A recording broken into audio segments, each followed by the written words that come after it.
Article ഏതുവരെയായി? Okay, എന്നാ കുറച്ചും കൂടി സമയമെടുക്കും.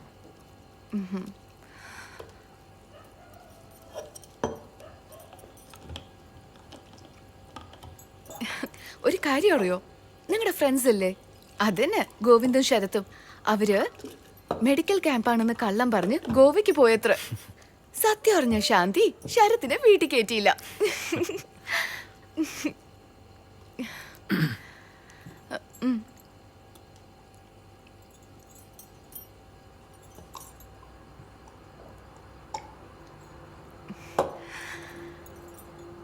ശാന്തി പറയാ എല്ലാവർക്കും സഞ്ജീവിനെ പോലെ ഹോണസ്റ്റ് ആയ ഭർത്താവ് എവിടെ കിട്ടാണ് എന്ന്.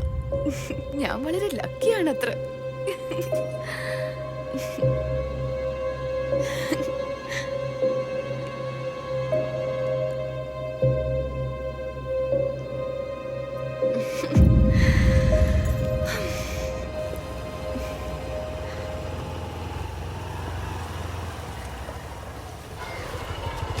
കുട്ടികളെ നമസ്കാരം ആ നമസ്കാരം. നിങ്ങൾക്ക് ആർക്കെങ്കിലും രുദ്രയുടെ വീട് അറിയാം? എനിക്കറിയാം, രുദ്ര അപ്പൂപ്പനല്ലേ? ആ അതെ. മോൻ വീട് കാണിച്ചു തരുമോ? വല്യമ്മേ, അപ്പൂപ്പനെ തേടിയാ ഇവർ വന്നേ. പുള്ളിക്കാരൻ അതാ തൊഴുത്തിലുണ്ട്. അവിടെ. താങ്ക്സ് ശരി. ചേച്ചി.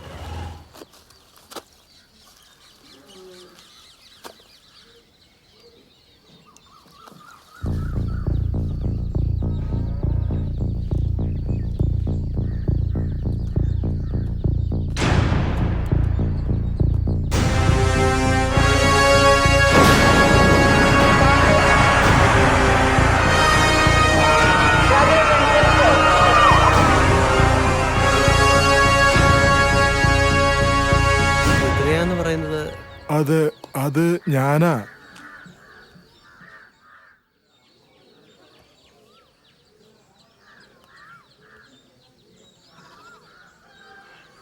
രാജ്യം മുഴുവനും ഇരുട്ടിലാണ്ട ദിവസങ്ങളാണത്. ഓർമ്മിക്കേണ്ട ആവശ്യമില്ല. ഇന്നലെ പോലെ എന്റെ കൺമുമ്പിലെല്ലാം തെളിയുന്നു.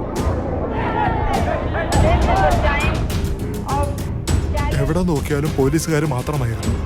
ജനം റോട്ടിലേക്ക് വരാൻ തന്നെ വല്ലാണ്ട് ഭയന്നു. സംശയം തോന്നിയ ഓരോരുത്തരെയും അറസ്റ്റ് ചെയ്ത് ജയിലിൽ അടച്ചു. ജനങ്ങൾക്ക് അത്യാവശ്യ സാധനങ്ങൾ പോലും കിട്ടാത്ത ഒരു അവസ്ഥയായി. ബാക്കിയുള്ളവരെ പോലെ അശ്വത്ഥാമനും അതെല്ലാം കണ്ട് സഹികെട്ടു.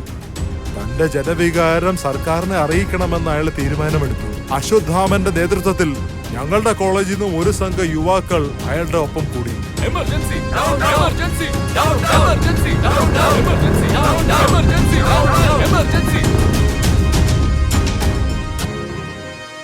അശ്വ, ഞാൻ പറയുന്നത് കേക്ക്, എടുത്ത് ചാടണ്ട. ഞാൻ എന്തിനാ പറയുന്നതെന്ന് മനസ്സിലാക്ക്. ഒരിക്കൽ സ്വാതന്ത്ര്യത്തിനു വേണ്ടി ബ്രിട്ടീഷുകാരോട് യുദ്ധം ചെയ്യേണ്ടി വന്നു. എന്നാൽ ഇപ്പോഴോ നമ്മുടെ ആൾക്കാരോട് യുദ്ധം ചെയ്യേണ്ട സ്ഥിതി എത്തിയിരിക്കുകയാണ്. അതല്ലടാ ഞാൻ പറയുന്ന. എടാ, ആലോചിച്ചൊരു തീരുമാനം എടുക്ക. ഒരൊറ്റ മനുഷ്യന്റെ സ്വാർത്ഥതയാണ് ഇതെല്ലാത്തിനും കാരണം. ഇതിപ്പോ അവസാനിപ്പിച്ചില്ലെങ്കിൽ ബ്രിട്ടീഷുകാരുടെ ഭരണത്തെക്കാൾ ഒരു ഭീകരാവസ്ഥ നമ്മൾ നേരിടേണ്ടി വരും. നീ പറയുന്നൊക്കെ ശരിയാടാ, പക്ഷേ ഇതൊക്കെ നമ്മുടെയും കൂടി മുതലുകളല്ലേ, അത് നശിപ്പിക്കണോ? നമ്മുടെ കൈതനെ നമ്മുടെ ജീവൻ എടുക്കാൻ കാരണമാവെങ്കിൽ എന്ത് ചെയ്യും? ആ കൈതനെ നമ്മൾ എടുത്തു കളയും. ഇവിടെയും അതാണ് ചെയ്യേണ്ടത്.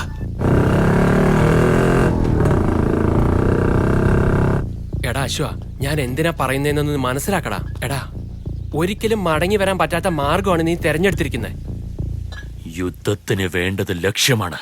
തിരികെ വരാൻ പറ്റിയില്ലെങ്കിലും എനിക്ക് സന്തോഷമേ ഉള്ളൂ. ആ സുഭാഷ് ചന്ദ്രബോസിന്റെ വഴി തന്നെയാണ് എന്റെയും വഴി.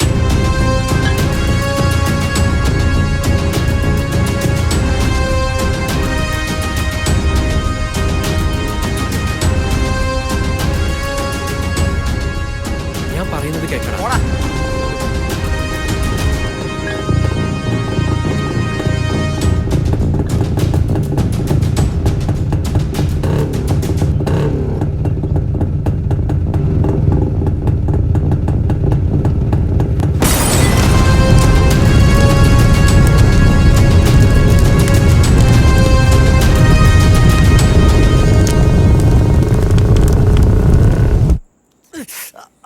ഇതെങ്ങനെയാ സംഭവിച്ചത്?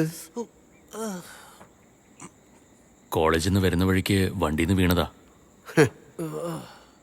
കാശ്മീർ എന്ന നാട്ടുരാജ്യത്തിന്റെ നിയന്ത്രണത്തിനായി ഇന്ത്യയും പാകിസ്ഥാനും തമ്മിൽ 1947 തൊട്ട് 1948 കാലഘട്ടത്തിലുണ്ടായ യുദ്ധമാണ് ഒന്നാം കാശ്മീർ യുദ്ധം എന്നറിയപ്പെടുന്നത്. കാശ്മീർ എന്ന വസന്തേ, നാട്ടുരാജ്യത്തിന്റെ വസന്തേ കുറച്ച് ചൂടുവെള്ളം ഇങ്ങെടുത്തേ. പാകിസ്ഥാനും തമ്മിൽ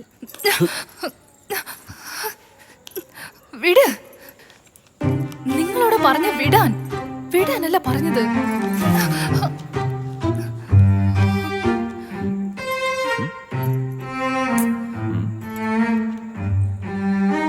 വൈദ്യരെ എപ്പോ നോക്കിയാലും വഴക്കും പ്രശ്നമാ. നിങ്ങൾക്ക് തോന്നതേ ചെയ്യുമല്ലേ? നിങ്ങൾക്ക് എന്തെങ്കിലും പറ്റിയിരുന്നെങ്കിൽ എന്നെ കുറിച്ച് ഒരു ചിന്തയുമില്ലേ? വിട്. വിട്ടില്ലെങ്കിൽ വിട്ടില്ലെങ്കിലെന്നോ അമ്മ രക്ഷപ്പെട്ടു ഓടിപ്പോവാൻ പോലും പറ്റാത്ത അവസ്ഥയാണല്ലോ.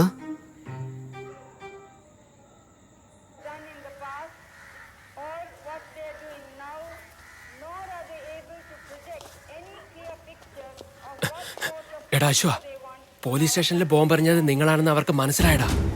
പോലീസ് നിങ്ങളെ തെരഞ്ഞു വന്നുകൊണ്ടിരിക്കുക.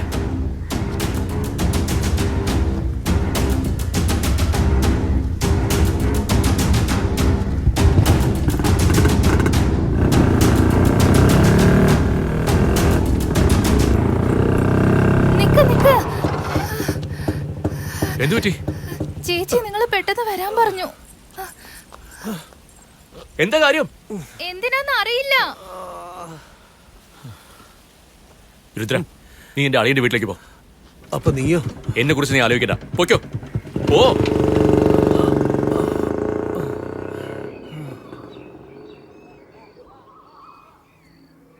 അത് കഴിഞ്ഞ് പിന്നെ ആരും അശ്വത്ഥാമനെ കണ്ടിട്ടില്ല. ഞാനാണെങ്കിൽ പോലീസ് സ്റ്റേഷനിൽ ബോംബ് വെച്ചതിന് അറസ്റ്റിലുമായി. ഒരു ചിലര് പോലീസിൽ നിന്ന് രക്ഷപ്പെടാനാണ് അദ്ദേഹം ഓടിപ്പോയതെന്നും പറയുന്നു. പക്ഷെ ഞാൻ വിശ്വസിക്കില്ല. അപ്പോൾ അശ്വത്ഥാമനെ അവസാനമായിട്ട് അമൃത മാത്രമാണ് കണ്ടിട്ടുള്ളത്. അവരിപ്പോ എവിടെയുണ്ട്, എന്ത് ചെയ്യുന്നു വല്ലതും അറിയോ? സിറ്റിയിലുണ്ടെന്നാണ് കേട്ടത്. എന്നാ അങ്ങക്ക് അവരുടെ അഡ്രസ് അറിയോ? ഇല്ല, വേണമെങ്കിൽ ഞാനൊന്ന് ശ്രമിച്ചു നോക്കാം. ആ, കിട്ടുവാണെങ്കിൽ ഒന്ന് ഫോൺ ചെയ്യാം. ശരി എന്നാ. Thank you sir. ഞങ്ങൾ ഇറങ്ങട്ടെ. എന്നാ ശരി. ഒരു നിമിഷം മോനെ.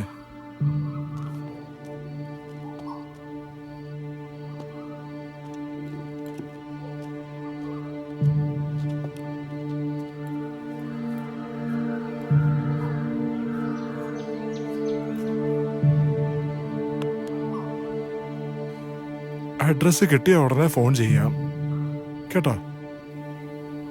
Okay sir.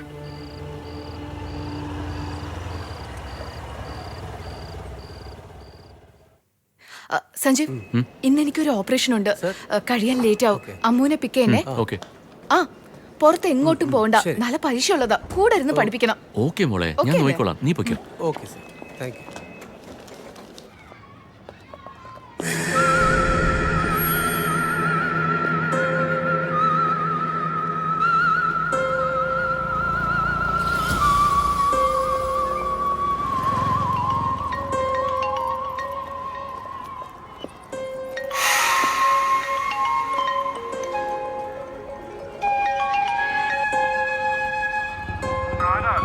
ആ പറയൂ സർ. അമൃതയുടെ അഡ്രസ് കിട്ടി, ഞാൻ പറയാം, എഴുതിയെടുത്തോളൂ. ഒരു മിനിറ്റ്. അമൃത നിവാസ്,